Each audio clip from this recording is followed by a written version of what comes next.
This shark should not exist. By the way we usually think about evolution, it should have disappeared millions of years ago.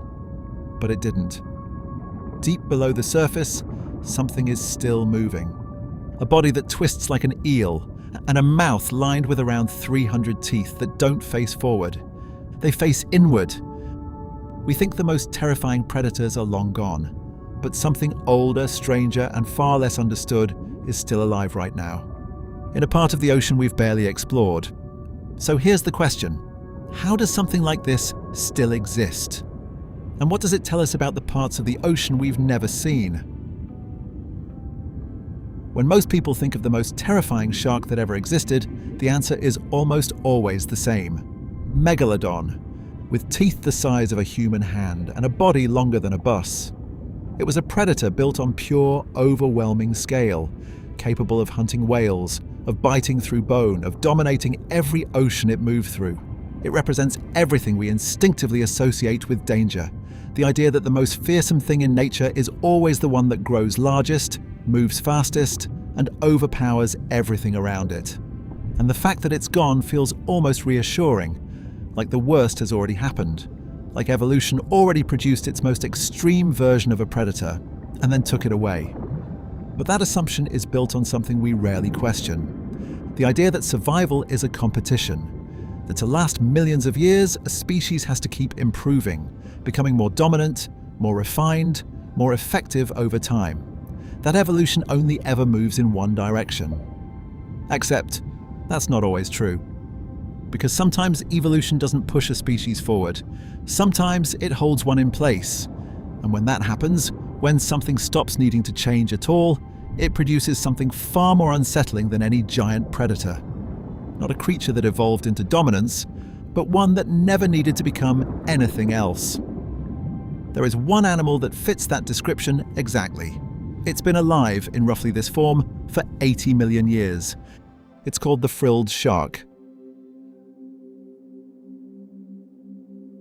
Most people have never heard of it, because almost no one has ever seen one.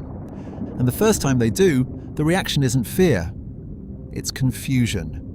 And when people finally get a clear look, they struggle to process what they're seeing, because it doesn't look like a shark, not in any way we recognize.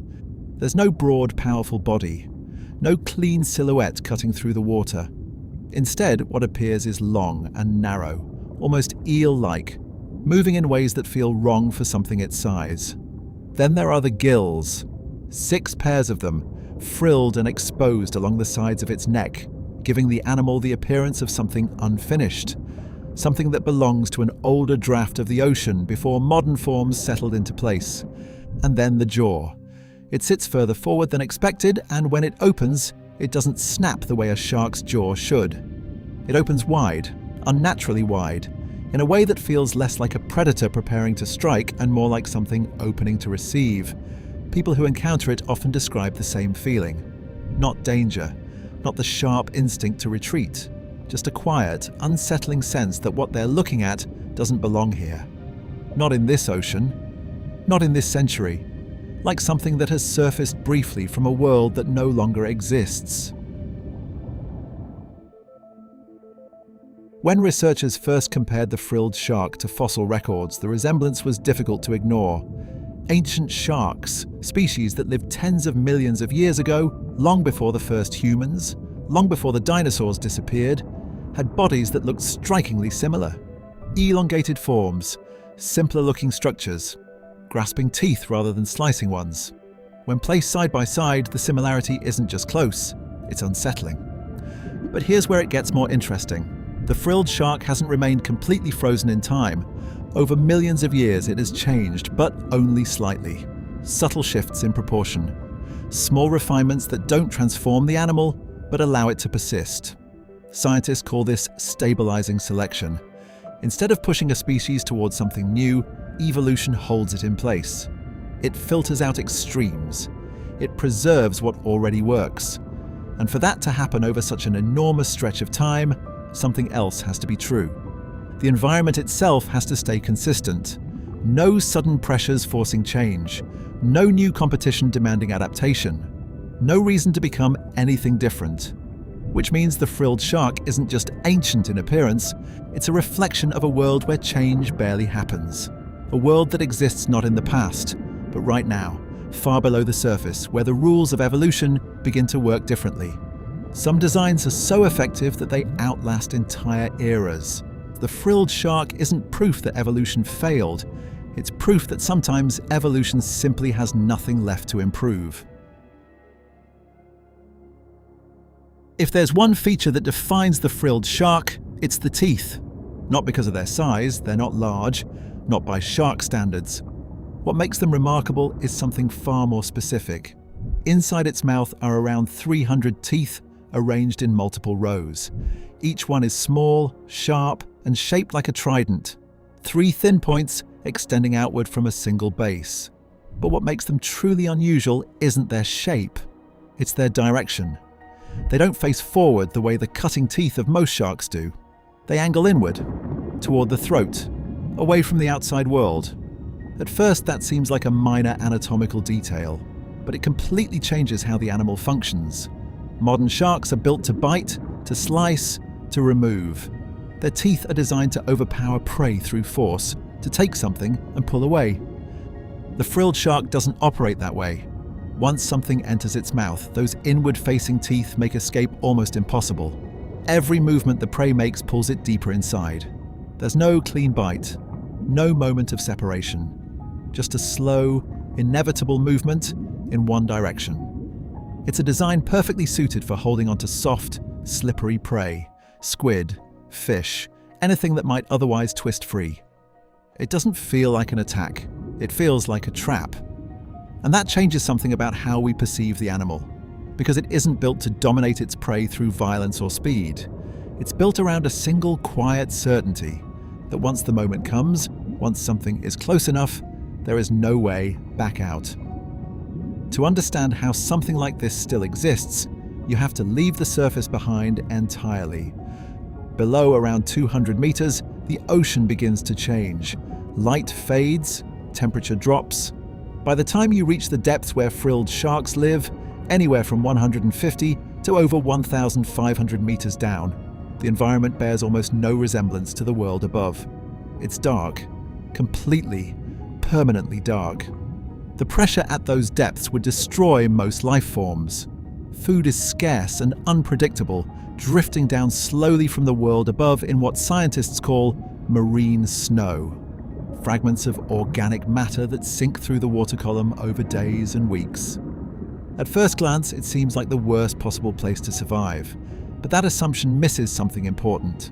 Because while the deep sea is extreme, it's also extraordinarily stable. There are no seasons in the way we experience them on the surface. No sudden environmental shifts. No rapid cycles of growth and collapse. Conditions that have remained largely consistent not just for decades, but for millions of years. And that changes how evolution operates. Near the surface, species are under constant pressure to change, compete or fall behind, adapt or disappear.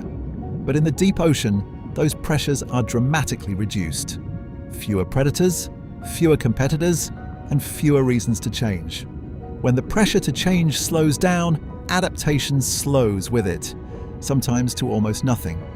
This is why the deep sea functions less like a battleground for evolution and more like a refuge from it. A place where ancient designs aren't replaced, they simply continue. Extinction works differently down there. Species don't disappear because they're outdated. They disappear when their environment changes. And in the deep ocean, that change can take millions of years.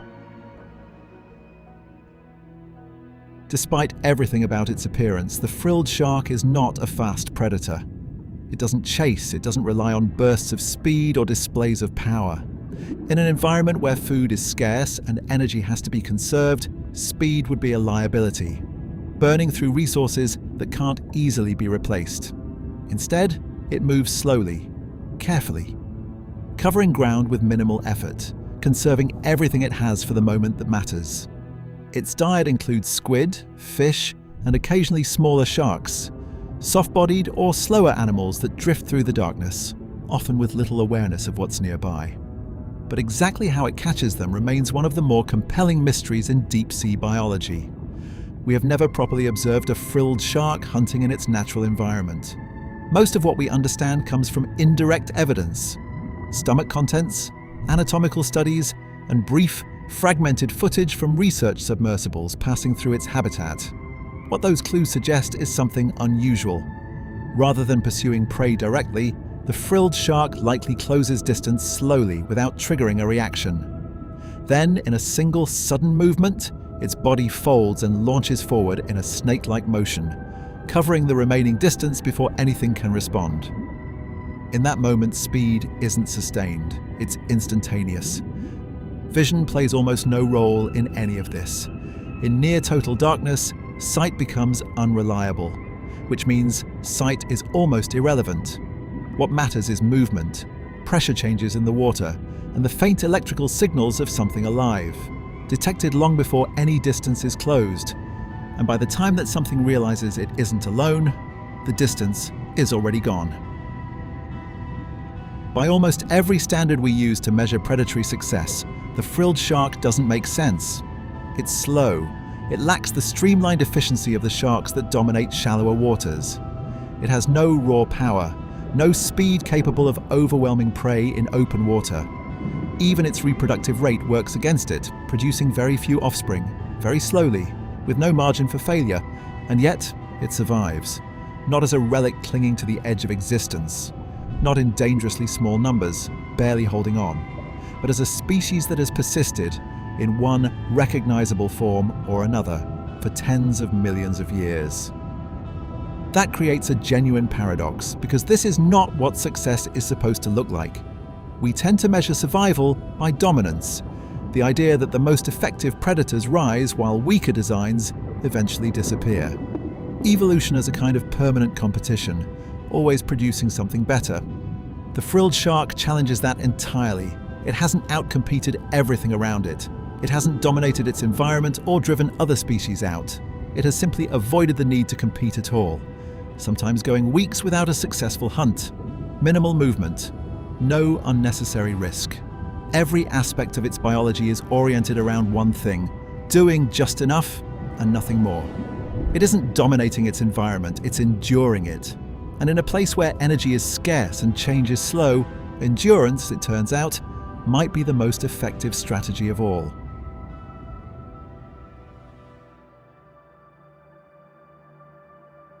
Human encounters with the frilled shark are rare, not because it actively avoids us, but because we almost never enter the world it inhabits. Most sightings happen by accident. Deep-sea fishing nets hauled up from several hundred meters below the surface, carrying something no one was looking for. Research vessels briefly crossing through its depth range, and occasionally a weakened individual drifting into shallower water, disoriented, far from where it belongs, and usually close to death. When people do see one, the reaction follows a pattern. Not panic, not the sharp, instinctive fear that comes from encountering something dangerous. Instead, something quieter, a kind of disbelief that takes a moment to settle, because it doesn't behave like a newly discovered species. It doesn't feel like an animal waiting to be understood. It feels older than that, as if it belongs to a version of the ocean that no longer exists and has simply continued existing anyway, without our knowledge, without our presence, without any need for either. And when it does appear briefly in our world, it doesn't arrive as a threat. It arrives like a glimpse of something that was never meant to be seen. For everything we know about the frilled shark, there is far more that remains completely out of reach. We have never observed one giving birth in the wild. We don't know whether they interact with each other in any meaningful way, whether they're solitary by necessity or simply by nature. And perhaps most significantly, we have never witnessed a complete natural hunt from beginning to end, in the environment where it actually happens. Everything we understand has been assembled from fragments. A specimen caught here, a brief recording there. Anatomical studies conducted on animals that were already dead. Pieces of a picture that still has enormous gaps in it, which means there are entire chapters of this animal's life that unfold completely outside our view. How it finds mates in total darkness. How its young survive their first months without any parental care. How it navigates an environment we can barely reach, let alone understand. All of it happening right now, in the dark. At depths we rarely visit. And that changes how we should think about what we actually know, because we haven't studied this animal. Not really. We've glimpsed it, briefly, from the outside. And the deeper question isn't just what the frilled shark is doing down there, it's what else is happening alongside it, completely unnoticed. The frilled shark didn't survive for millions of years because it's the most powerful predator in the ocean. It survived because it found, or rather never left, one of the few environments where something like it can persist. The deep sea offers a kind of protection that has nothing to do with strength. It offers isolation, stability, a system where energy efficiency matters more than dominance, and where the rules that govern life near the surface simply don't apply in the same way. But that protection comes with a cost. Biologically, the frilled shark is extraordinarily vulnerable to disruption. It reproduces slowly. Some estimates place its gestation period at over 3 years, which would make it one of the longest of any vertebrate on Earth. Offspring are born relatively large, but there are very few of them. No parental care follows. No safety net. Every individual matters in a way that simply isn't true for faster reproducing species, which means the balance is fragile. The deep sea has shielded this animal from competition and change for an almost incomprehensible stretch of time, but it hasn't made it invulnerable. Shifts in water temperature, changes in food availability, the slow creep of human activity into deeper water. Even small disruptions can have consequences that play out over generations. Its survival isn't inevitable. It's conditional, built on a narrow set of circumstances that have, until now, remained just stable enough, which makes its continued existence feel less like a certainty, and more like something that has been quietly, carefully holding on. Megalodon is gone. We can study it, measure it, explain why it disappeared. It fits into a story we understand. The frilled shark doesn't. It's still here, still moving through depths we've barely explored, still shaped by a world that has changed almost nothing in the time our entire species has existed. And we don't fully know how it lives. If something like this can persist for millions of years, almost unchanged in places we rarely visit, then the deepest parts of the ocean aren't simply unexplored. They're occupied, not by the largest predators, not by the fastest or the most powerful, but by the ones that never needed to become anything else. And maybe that's the most unsettling thought of all. If this one stayed with you, subscribe. There's a lot more ocean left to explore, and most of it looks nothing like what we expect.